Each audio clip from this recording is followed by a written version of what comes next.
Hello and welcome back to pitch reports. आज दोबारा से पाकिस्तान के पास रिडेम्पशन का मौका है। 21 सितंबर जिस दिन का सबको इंतजार था वो आ गया है। सबकी नजर अपनी घड़ियों पे है। कुछ ही घंटों बाद मैच शुरू होने वाला है।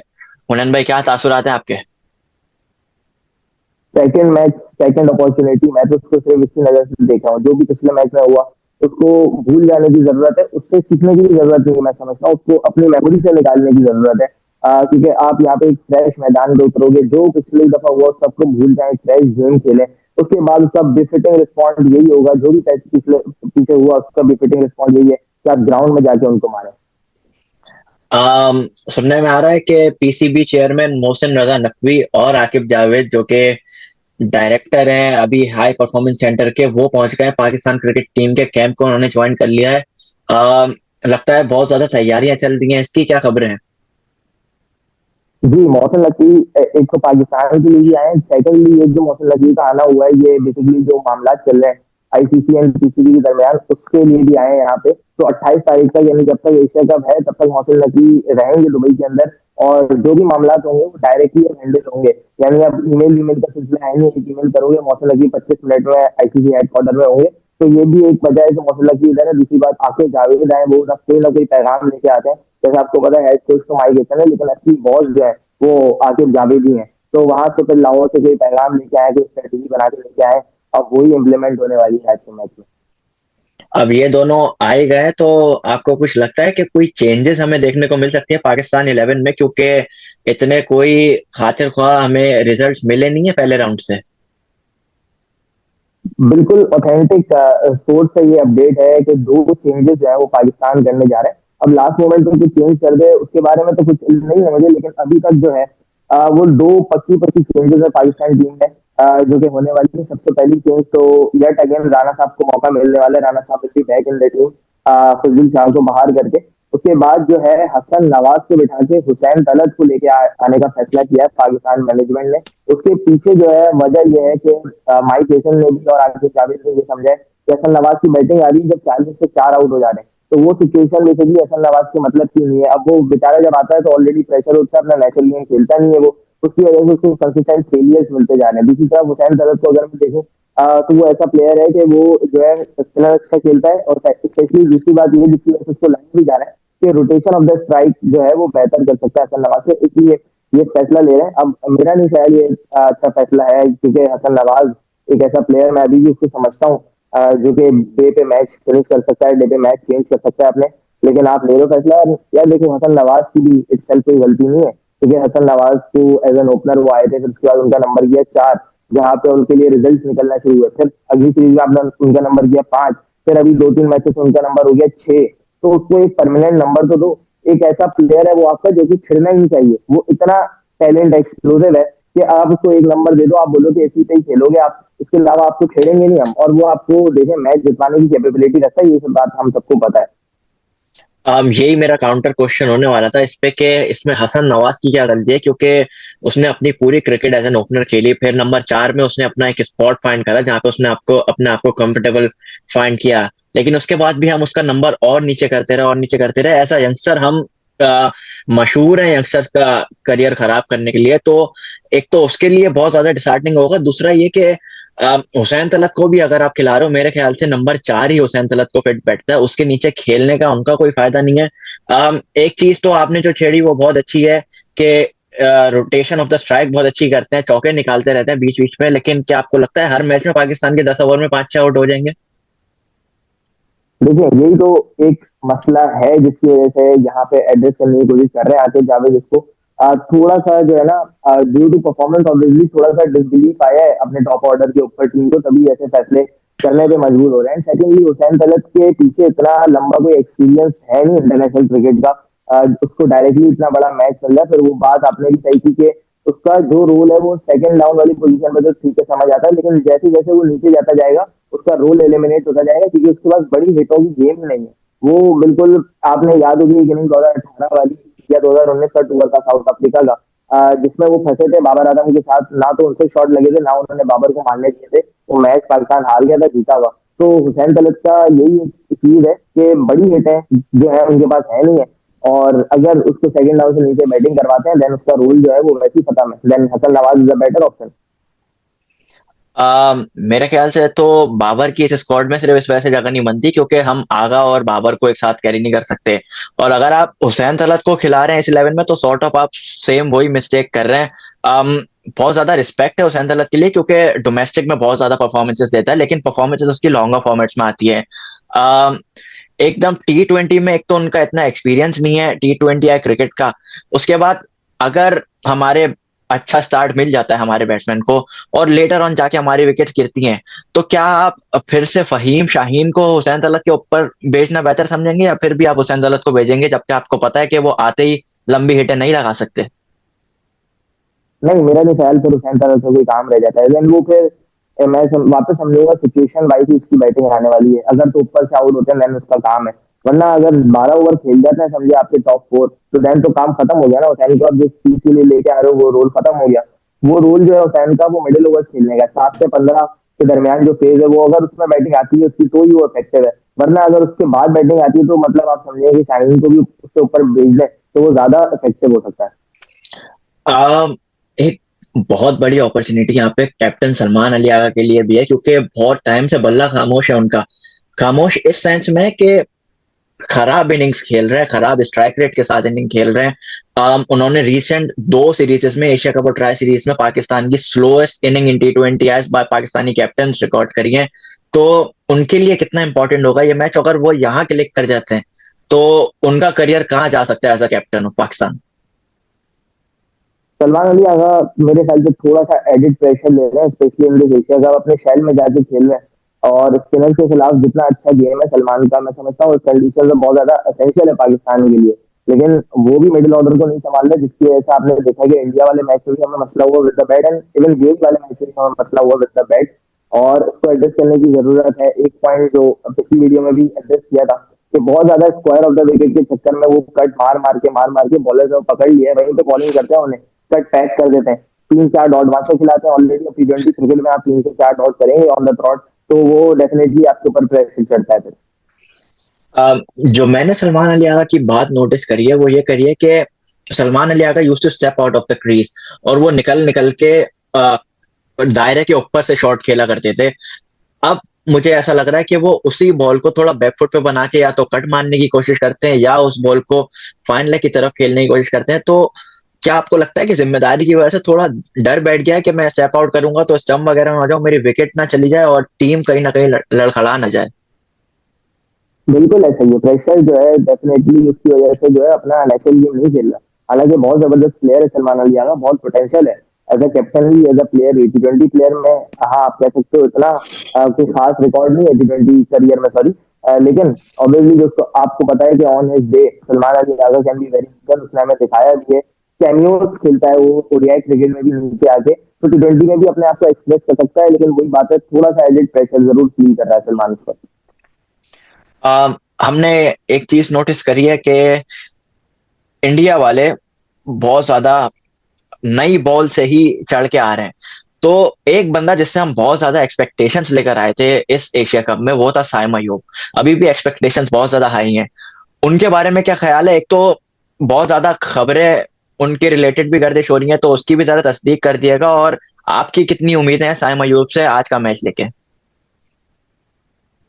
खबरें बिल्कुल ठीक है, और साइम अजीज को जो है फैसला किया है पाकिस्तान मैनेजमेंट ने कि इस मैच के लिए वन डाउन खिलाएं, थोड़ा उसका वो जो ट्रॉट ऑन द ट्रॉट 0-0-0 हो रहा है उसको दूर करने के लिए। और ओपन करेंगे फरहान एंड फखर। और आपको एक इंटरेस्टिंग बात बताऊं कि आज का जो ट्रेनिंग सेशन था ऑप्शनल, उसमें फरहान और फखर को जल्दी फारिग कर दिया कि ये दोनों साथ जाके डिनर करें और इनकी थोड़ी साइकी मैच करें। तो ये ऑप्शनल ट्रेनिंग सेशन था 2 घंटे का। फरहान फखर आए, पहले आधा घंटा पौन घंटा उन्होंने ट्रेनिंग की और दोनों के दोनों निकल गए। देन उन्हें डिनर की इजाजत दे दी गई पाकिस्तान कोच की जाने से। वो दोनों पहले निकल गए थे, विच मीन इट इज 100% कि फरहान और फखर ने आपकी ओपनिंग करनी है। कल के दिन साइंटिफिक को नीचे लेके आ रहे हैं। मैं उम्मीद करता हूँ कि वन डाउन से नीचे नहीं खेले, वरना साइंस आया है। जैसे हारिस की मैं बात करता हूँ, वो वन डाउन से नीचे नहीं खेल सकता क्योंकि वो उसके बाद जो है उसका फायदा नहीं है। और आप देखो कि साइम को वन डाउन खिलाने से आप फिर हारिस को भी नीचे लेके आ रहे हो, आप फिर सलमान को भी एक नंबर नीचे लेके आ रहे हो, आप फिर हुसैन को भी एक नंबर नीचे लेके आ रहे हो अगर वो खेलता है तो। तो ये अगेन बैटिंग ऑर्डर डिस्टर्ब करने वाली बात जरूर है। लेकिन हैविंग सेड दैट, फखर जमान जो है वो ओपनिंग पे बहुत ज्यादा इफेक्टिव हो सकता है। हमने पहले भी देखा है कि बड़ी वाइटल कंट्रीब्यूशन जो उसकी पाकिस्तान की बड़ी विक्ट्रीज में, और वो सारी की सारी कंट्रीब्यूशन एज एन ओपनर आई है उसकी। तो ये एक फैसला हो सकता है जो कि पाकिस्तान को कल के मैच में एक अच्छा स्टार्ट प्रोवाइड करे, और शुरू के 6 over beat with the ball, beat with the bat important turning है आपके लिए। एक न्यूज तो सुनने में आई कि साइकोलॉजिस्ट और एक मोटिवेशनल स्पीकर को हायर किया गया है। आई थिंक उन्हीं की रिकमेंडेशन हो सकती है ये कि साहिबजादा फरहान और फखर जमान को थोड़ी अंडरस्टैंडिंग के लिए जल्दी भेज दिया हो एक साथ डिनर के लिए। कितना ज्यादा इंपॉर्टेंट है for such a team as Pakistan, जिनके प्लेयर्स को ग्रूमिंग की बहुत ज्यादा जरूरत है, प्रोफेशनलिज्म की बहुत ज्यादा जरूरत है, और एक गेम एथिक्स सीखने की बहुत ज्यादा जरूरत है। तो उनके लिए एक ऐसी पर्सनैलिटी के होना कितना फायदेमंद होता है। देखिए, पाकिस्तान को इस चीज की अवेयरनेस मेरे ख्याल से काफी देर से आई है। ये चीज बहुत ज्यादा पहले हो जानी चाहिए थी, लेकिन आपको पता है पाकिस्तान के अंदर जो मेंटल हेल्थ है उसके ऊपर ज्यादा कोई फोकस होता नहीं है। मेंटल हेल्थ का मतलब या तो आप पूरे पागल हो या तो आप सही हो, इसके दरमियान का कोई रास्ता पाकिस्तानियों को या हमारे इस माशरे में समझा नहीं जाता कुछ। तो कोई भी अगर साइकेट्रिस्ट को बुलाया जाता है तो लोग समझते हैं कि तू पागल है। तो इस तरीके से प्लेयर्स ने भी अवॉइड किया है काफी अच्छे से, और बोर्ड को भी इतनी चीजें पता नहीं चली। लेकिन अब जो है ये मेंटल हेल्थ का वर्ड काफी ज्यादा सर्कुलेट कर रहा है, बज वर्ड बन चुका है मेरे ख्याल से पूरी दुनिया में। आपने देखा है बड़े बड़े प्लेयर्स को इसकी वजह से गैप लेते हुए, एंड इट इज असेंशियल। आपकी मेंटल हेल्थ जो है वो डेफिनेटली बहुत सारी चीजों पे इफेक्ट करती है। तो साइकेट्रिस्ट हो या मोटिवेशनल स्पीकर हो, वो अपनी जॉब तो करेंगे, लेकिन असली जॉब जो है प्लेयर्स ने वो करनी है inside the ground. So cricket के अलावा सारे काम बड़े अच्छे से सरंजाम हो रहे हैं मोहसिन नकवी की जाने से, भले वो फिर जियो पॉलिटिकल इशूज हो पीसीबी के, या फिर ये जो अपॉइंटमेंट्स है इसकी बात कर लो। लेकिन अब प्लेयर्स की भी जिम्मेदारी है कि इसको बैक करें with their performances in the ground. एक नाम आपने फखर जमान के साथ लिया, वो नाम है साहिबजादा फरहान का। इस साल में सबसे ज्यादा छक्के लगा देते हैं, सबसे ज्यादा स्ट्राइक रेट से रन स्कोर करते हैं, सेंचुरीज के अंबाल लगा देते हैं, और वो भी T20 फॉर्मेट में।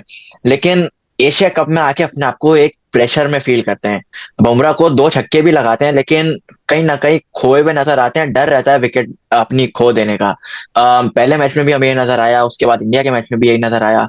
तो साहिबजादा फरहान के लिए कितना इंपॉर्टेंट है कि वो अपना नेचुरल गेम को बैक करे, क्योंकि वो एक ऑर्डिनरी प्लेयर नहीं है, वो एक ऐसा प्लेयर है जो दरवाजे तोड़ कर आया है, जिसको लाया नहीं जा रहा था। उसने अपनी जगह खुद बनाई है।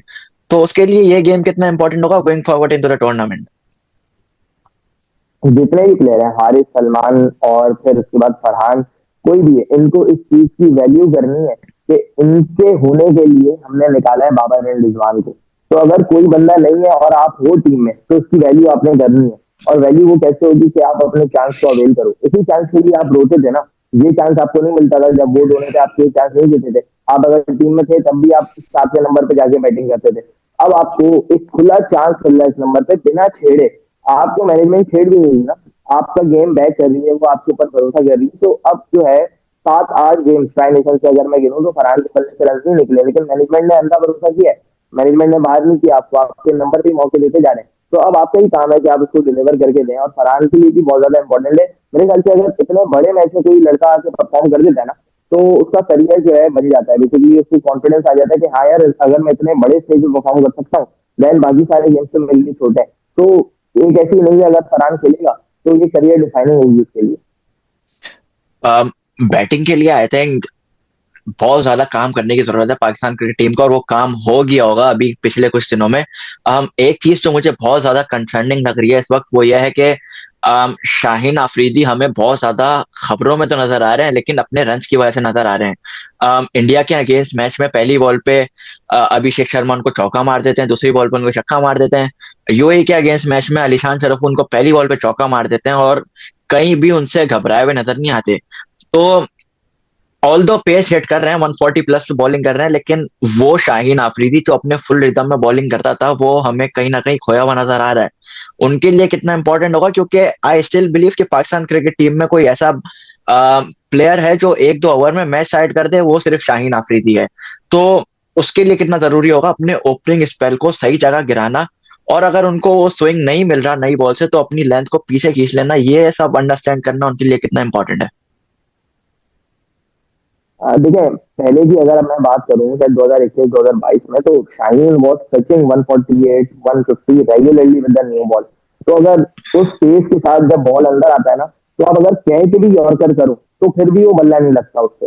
लेकिन अब क्या है कि एक तो प्रिडिक्टेबल है, पहले प्रिडिक्टेबिलिटी भी थी कि ये मारेगा अंदर ही, लेकिन उसके पेस के साथ वो संभलती नहीं थी।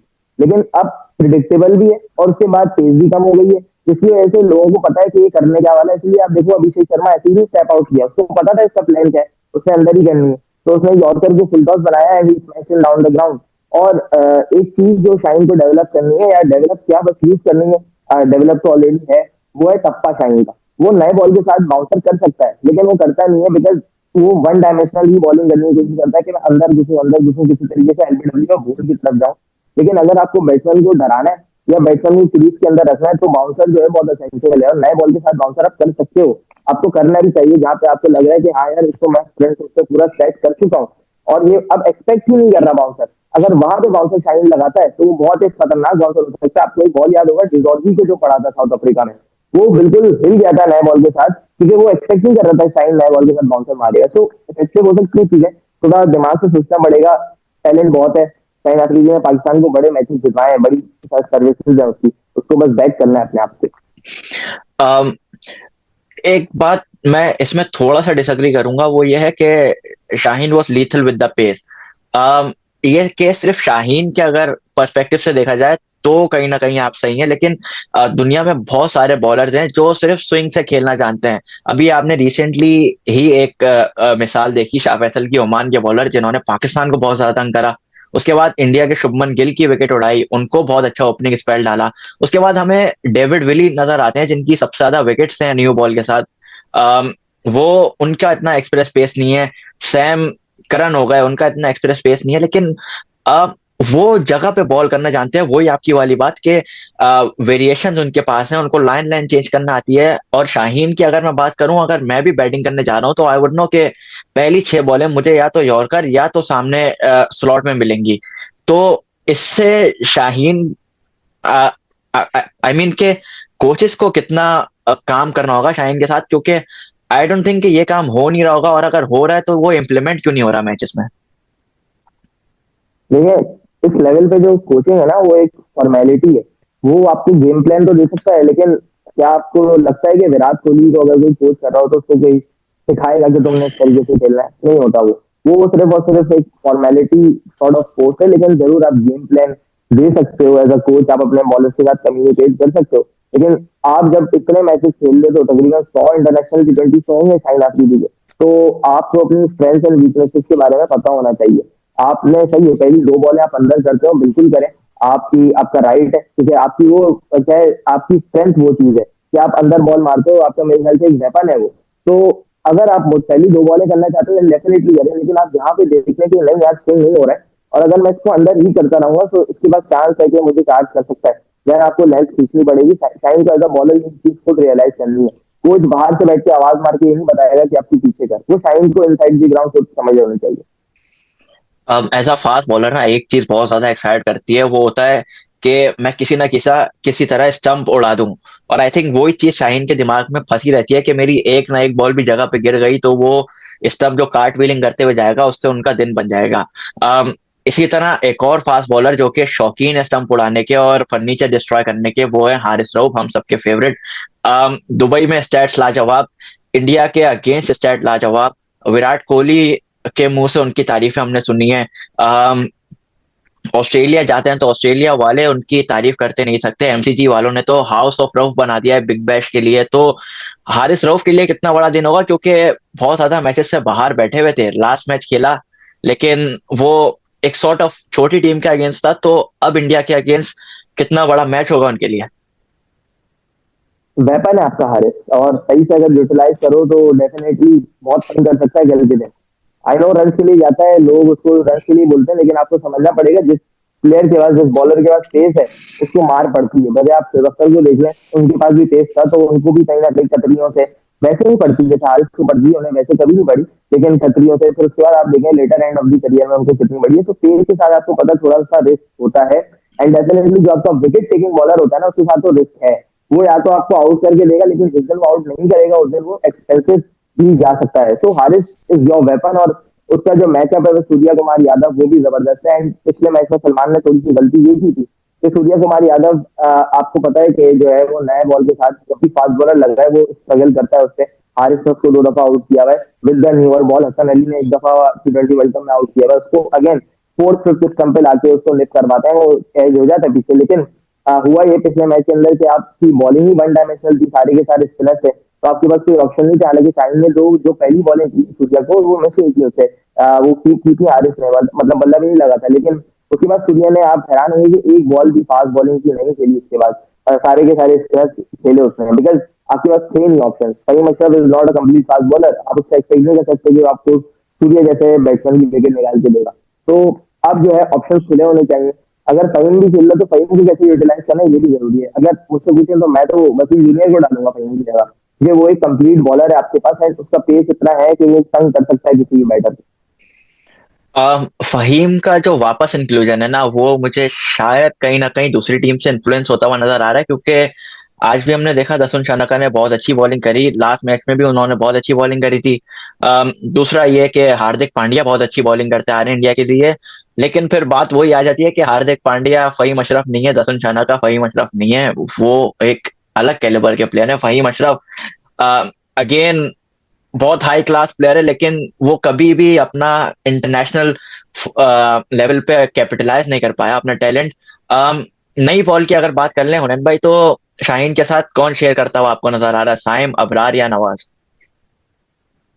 मेरे ख्याल से Salman has been experimenting a lot नए बॉल के फेयर के साथ, और even in the batting order as well.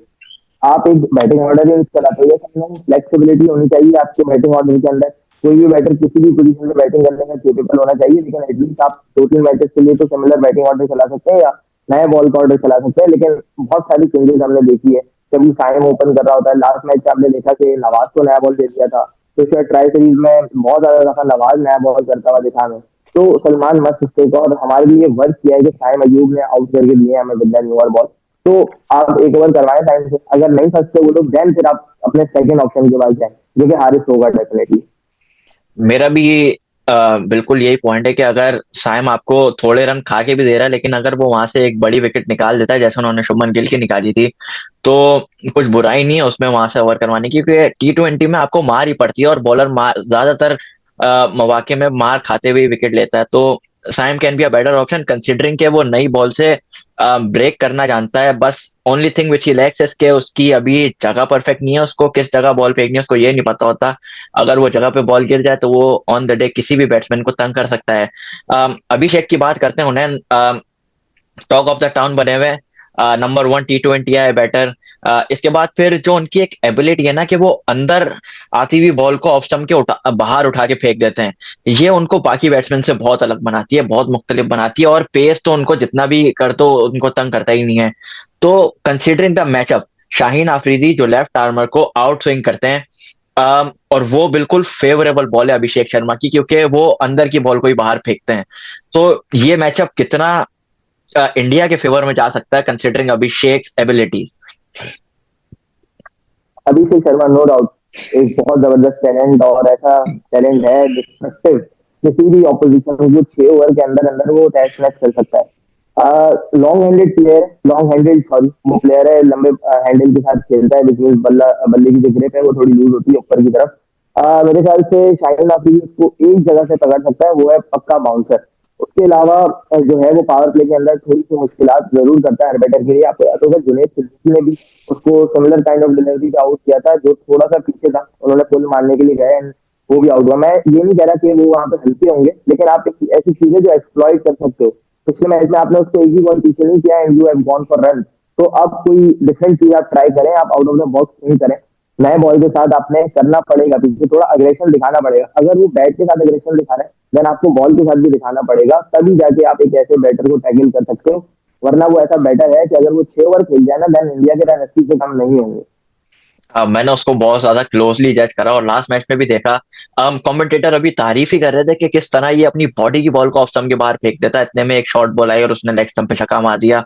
तो एबिलिटीज पूरी है, टैलेंट से भरपूर है, लेकिन एक्सपेरिमेंट करने में बुराई नहीं है। शाहीन अफरीदी शुड ट्राई के क्या नए तरीके हो सकते हैं उसको बॉल करने के और उसके अगेंस्ट जाने के। एंड आई थिंक के Shaheen is good enough bowler के वो अपने दिन पे किसी भी बैट्समैन को तंग कर सकता है। जिस बैट्समैन ने कोहली रोहित शर्मा को तंग करा हुआ हो, तो फिर तो ये फिर अभी नए बच्चे हैं, तो शाहीन के लिए ऑन इस डे वो एक बहुत बड़ा एसेट हो सकता है। लेकिन एक बॉलर जिससे मैं बहुत ज्यादा हाई होप्स लेकर जा रहा हूँ इस मैच के लिए, वो है अबरार अहमद, क्योंकि थ्रू आउट द टूर्नामेंट बड़ी ज्यादा विकेट्स नहीं ले रहे हो, लेकिन एक ऐसा बॉलर है जो 4 ओवर आपको भरोसा होता है उसके ऊपर कि वो ज्यादा रन नहीं खाएगा, एक आध विकेट भी निकाल देगा, इकोनॉमिकल जाएगा, और दूसरे एंड पे जो बॉलर होगा उसको भी सपोर्ट करेगा। तो अबरार का रोल कितना ज्यादा इंपॉर्टेंट हो जाता है कंसीडरिंग अ साइड लाइक इंडिया, जिसका हर एक बैट्समैन आते ही पहली बॉल से अटैक शुरू कर देता है। लास्ट दो मैचेस में एक बाउंड्री कंसीड नहीं की अबरार अहमद ने, तो ही has been doing fantastically for Pakistan. India वाले मैच में भी 4 ओवर 16 रन, और आप देखो इंडिया ने उसको मारा नहीं, यानी उसके ऊपर चांस नहीं लिया, because he was bowling really well, एक अच्छी लाइन पकड़ के। अगर इंडिया चांस लेता मे बी वहां पे विकेट जाती, लेकिन उन्होंने चांस इस वजह से भी नहीं लिया बिकॉज उनको पता ना टारगेट इतना कम है कि अगर मैं इसको सिंगल डबल के लिए भी खेल लूँ तो डजंट मैटर। इसीलिए मैं समझता हूँ यहाँ पे आपने देखा एक न्यू नॉर्म भी है, और न्यू क्या बल्कि बहुत ओल्ड नॉर्म भी है कि win the toss ball first win the game. तो ये पाकिस्तान को करना पड़ेगा। अबरार को इंडिया कभी भी बैटिंग फर्स्ट अगर जब कर रहा होगा ना, तो 4 ओवर 16 के लिए नहीं खेलेंगे, क्योंकि वहां पे अलग उनकी मेंटेलिटी होगी, एंड देन वहां पे अबरार निकल होता है। एंड इस पूरे टूर्नामेंट के अंदर मैं समझता हूँ कि एक ऐसी चीज डेवलप हुई है कि जो स्पिनर लीग के साथ बॉलिंग करते हैं, छोड़ के बॉलिंग करते हैं, उनको सक्सेस मिला है, उसको विकेट ने फेवर किया, क्योंकि बॉल थोड़ा फंस के आता है यहाँ पे। तो भले आप कुलदीप को देखें, भले आप वलिंदु असरंगा को देखें, भले आप इसमें फिर अबरार अहमद को देख लें, जो छोड़ के बॉल कर रहा है उसका बॉल फंसता है, एंड देन वो मतलब करता है। एंड दूसरी तरफ अफगानिस्तान के स्पिनर को देखें, सारे तेज तेज वाले बॉलर थे, तो वो जो है दूसरी तरफ स्ट्रगल किया उन लोगों ने, एंड उनका स्ट्रगल करना विच मीन अफगानिस्तान का स्ट्रगल करना। अम, यही बात मैं अभी आपकी बात से शुरू करने वाला था कि अफगानिस्तान के बॉलर्स भी इसी वजह से फंसे, और फिर हमारा सुफियान मुकीम भी शायद इसी वजह से थोड़ा स्ट्रगल करा, क्योंकि वो थोड़ा पेसी विकेट्स के बॉलर हैं, वो पाकिस्तान काइंड ऑफ विकेट के बॉलर हैं। अम, और साउथ अफ्रीका वगैरह में अच्छी बॉलिंग कर सकते हैं ऑस्ट्रेलियन विकेट्स पे। प्लेयर से रिलेटेड बातें बहुत हो गई हुनैन भाई। टॉस जीत के क्या करना है? सीधा से डिसीजन है, बॉलिंग है, नहीं टॉस जीत के। सलमान अली आगा की लास्ट मैच में भी हम लोगों ने यही बात की थी। आप दुबई की कंडीशन देखें, दुबई क्या बोलता है आपको, 70% अगर कोई टीम जीत रही है वाइल बैटिंग सेकंड, तो उसका मतलब कोई ना कोई रीजन है पीछे। वो सारे जो जीते हैं वो पागल तो नहीं थे। एशिया कप के अंदर आप देखें 90% of the games have been won by the team batting second. पिछले वर्ल्ड कप में चले गए 2021 वाले में, तो 100% ट्रैक रिकॉर्ड है कि जिस टीम ने चेस किया वो मैच जीती है। तो यहाँ पे आपको बैटिंग के अलावा कोई बॉलिंग के अलावा कोई और सोल्यूशन दिखता नहीं आफ्टर विनिंग ये टॉस। और अगर सलमान वापस से बैटिंग चूज करता है, देन मेरे ख्याल से अपने पाव पे खिलाड़ी फिर मारेंगे, क्योंकि ये जो विकेट्स है बेसिकली आपने पिछले मैच में भी देखा कि इनके ऊपर अर्ली ऑन मॉइस्चर होता है। तो जब मॉइस्चर होता है बॉल हिलता है शुरू में, और आपने देखा हार्दिक पांड्या और बुमराह दोनों का बॉल हिला शुरू में, एंड जब शाइन ने की तो विकेट बिल्कुल सीधा था। तो इन चीजों का फायदा उठाना है पाकिस्तान को। ऑल ड्यू का फैक्टर अभी तक आया नहीं है, ड्यू आ गई तो फिर तो आप समझेंगे कहानी खत्म है ना, वो सेकंड बैट वाली टीम 100% जीत जाएगी। लेकिन ड्यू के बगैर भी आप देखें 70% मैचेस जो है वो सेकंड बैटिंग वाली टीम ही जीत रही है। तो आपको बॉलिंग ही करनी चाहिए पहले। मुझे जहां तक याद पड़ता है सलमान अली आगा ने आज तक जितने भी टॉसेस जीते हैं कभी बॉलिंग नहीं करी, हमेशा ज्यादातर टाइम वो बैटिंग ही चूज करते हैं। आई थिंक इसकी एक रीजन यही है कि हमारा बॉलिंग अटैक कंसिडरेबली थोड़ा सीनियर है, क्योंकि शाहीन है, उसमें रऊफ है, उसमें नवाज है, और फिर अबरार वगैरह जैसे यंगस्टर्स भी आ जाए तो एक तगड़ा कॉम्बिनेशन बन जाता है। लेकिन आई थिंक एक्सपेरिमेंट करने में कुछ हर्ज नहीं है। अगर एक जगह से आपको रिजल्ट नहीं मिल रहे तो आप चेंजेस करके देख सकते हैं। अम, अगर अगर इंडिया टॉस जीत के पहले बॉलिंग कर लेता है, तो आपके जहन में कितना स्कोर होगा कि पाकिस्तान इतना बना के इंडिया को स्कोर रोक सकता है? देखिए मेरे ख्याल से तो ओवर बाय ओवर आपको चलना चाहिए। 6 ओवर अगर आपने अच्छे खेल लिए, विच 6 ओवर में आपके अगर 55-60 रन है और एक आउट भी नहीं है, then you should aim for 200। और ये ऐसी विकेट्स हैं कि यहाँ पे 200 बनेगा। और अगर आप 180 के पार जाएंगे ना, तब जाके एक सेफ जोन में है आप। उसके नीचे नीचे कुछ भी इंडिया के लिए वो चेजेबल टारगेट है। आपने पिछले दो मैचेस देखे, एक अबू धाबी में हुआ है, एक दुबई में हुआ है। 169 श्रीलंका ने चेस किया, आज 169 बांग्लादेश ने चेस किया, सेम ग्राउंड पे चेस किया है। तो ये आप अगर 180 के नीचे वाले जितने भी टोटल में आप देखें, भले पाकिस्तान सेकंड बैटिंग कर रहा हो, भले इंडिया सेकंड बैटिंग कर रहा हो, मैं इसको फिर 60-40 का गेम बोलूंगा कि बैटिंग सेकंड वाली टीम जो है वो 60% मैच में इन होगी। तो पाकिस्तान 180 से ऊपर 190 200 इतना करेगा, तब जाके एक सेफ जोन में आएगा अपने बॉलर्स के लिए। And considering yesterday's match, Bangladesh की विनिंग ने कितनी ज्यादा होप्स दे दी हैं आपको अगेंस्ट श्रीलंका जो वो जीते हैं। मैन इन ग्रीन ब्लू से जीते, आज भी मैन इन ग्रीन ब्लू के अगेंस्ट जा रहे हैं, तो कितना कॉन्फिडेंस हाई होगा पाकिस्तान का, कंसिडरिंग कि बांग्लादेश अगर श्रीलंका को हरा सकती है, हम भी इंडिया को हरा सकते हैं। बिल्कुल, सबसे पहले तो बांग्लादेश को तो कोई कंसीडर ही नहीं कर रहा था कि वो सुपर फोर में आएंगे। सब अफगानिस्तान की रेट लेके बैठे हुए थे, और इंडियन साइड से तो ज्यादा ही रविचंद्रन अश्विन ने जैसी स्टेटमेंट दी बांग्लादेश के लिए, वो काफी डिसअपॉइंटिंग थी। तो उनकी तरफ से परफॉर्मेंसेज आना ये इंस्पायरिंग है, उनकी क्रिकेट के लिए भी एंड बाकी लोगों के लिए भी। उनसे सीखना है जैसे शोहिद ने बैटिंग की है, वो मेरे ख्याल से एक लर्नेबल बैटिंग है इस क्रिकेट पे कैसे करनी है, विद द स्किल्स जो उसने शॉट खेले। तो बांग्लादेश की जाने से कंप्लीट परफॉर्मेंस, और पाकिस्तान बहुत कुछ सीख सकता है उनकी बैटिंग परफॉर्मेंस है एंड कंप्लीट परफॉर्मेंस है। इवन उन्होंने भी टॉस जीत के पहले बॉलिंग की एंड बॉलिंग में अपने प्लान को एग्जीक्यूट किया। मुस्तफिज ने जिस तरीके से अपनी कंडीशन का इस्तेमाल किया एंड मैचेस के हिसाब से जिस तरीके से लिटुल ने बॉलिंग की सबको, तो ये सारी चीजें बहुत ज्यादा पॉजिटिव है बांग्लादेश के लिए moving forward. I think one of the best emerging team अगर मैं बोलूँ तो ये गलत नहीं होगा, क्योंकि बहुत ही एक अंडररेटेड बॉलिंग अटैक लेके चल रहे हैं बांग्लादेश वाले। अभी अगर आप इस टीम में देखें तो हसन महमूद बाहर बैठे हुए हैं, नाहिद राणा बाहर बैठे हुए हैं, इसके अलावा और भी इनके एक दो फास्ट बॉलर्स हैं जो कभी कभी आपको फ्रंट लाइन बॉलर्स इनके नजर आते हैं, वो अभी 11 का पार्ट नहीं बन पा रहे। तो बांग्लादेश एक बहुत अच्छी साइड बिल्डअप हो रही है, और अ, उनका भी बहुत ज्यादा हाई होप्स होंगे पाकिस्तान के अगेंस्ट आते हुए, क्योंकि वो एक पाकिस्तान को सीरीज हरा चुके हैं। फाइनली प्रिडिक्शंस दे दिएगा कि कौन मैच जीत रहा है और कौन मैन ऑफ द मैच जीत रहा है। देखिए, मेरे लिए तो पाकिस्तान भले वो किसी के खिलाफ भी जाए, तो मैं तो पाकिस्तान चूज करूंगा अपनी प्रिडिक्शन में। एक और चांस ले लेते हैं लड़कों के ऊपर, और पाकिस्तान जीतेगा। तो मैन ऑफ द मैच जो है वो फखर जमान मेरा है इंशाल्लाह। अम, पाकिस्तान को आप किसी भी दिन पे राइट ऑफ नहीं कर सकते। हर्षभ भोगले की एक बहुत बड़ी स्टेटमेंट है कि जिस दिन आपने उनको राइट ऑफ कर दिया कि ये डन एंड डस्टेड है, इनका नाम और निशान मिट गया है, वहां से वो ऐसे उठ के दिखाते हैं कि उनसे बेहतर कोई टीम नहीं है। अम, जिस तरह हम 2017 में पहला मैच हारने के बाद कमबैक करा, 2022 का एशिया कप आपको याद होगा जिस तरह नवाज ने पाकिस्तान को मैच जितवाया था। अभी जिस तरह की बिल्डअप हाइप बन गई है पहले मैच के बाद, मेरी पूरी होप्स है पाकिस्तान क्रिकेट टीम से, और स्पेशली इन लड़कों से जो कि मेहनती लड़के हैं, पूरी एफर्ट्स देते हैं फील्ड में।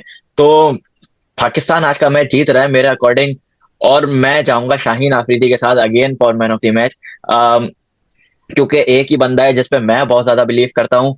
2021 का वर्ल्ड कप आप ले लो, 2022 का वर्ल्ड कप आप ले लो, 2022 के वर्ल्ड कप में एक टांग पे उसने बॉलिंग करके इंग्लैंड के बैट्समैन को हिलने नहीं दिया था। तो टैलेंट भरपूर है, बस अपनी जगह फाइंड करनी है कि किस तरह एक दफा ग्रूव में आ गया तो उसको कोई नहीं खेल सकता। फाइनल फिनिशिंग वर्ड्स दे दिएगा उन्होंने भाई आज के मैच में। देखिए, अगर इंशाल्लाह पाकिस्तान जो है अपना नेचुरल गेम खेलता है बिना किसी खौफ के, तो ये दुनिया की किसी भी टीम को पकड़ सकते हैं। और ये इंडिया की कोई ऐसी टीम है जिसको आप पकड़ नहीं सकते।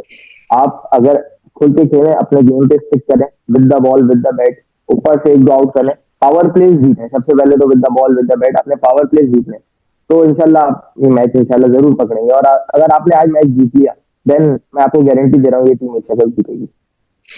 थैंक यू सो मच अनंत भाई, बहुत मजा आया बात करके, और होपफुली मैच पाकिस्तान के हक में जाएगा, जीतेंगे, आज की ट्रॉफी उठाएंगे।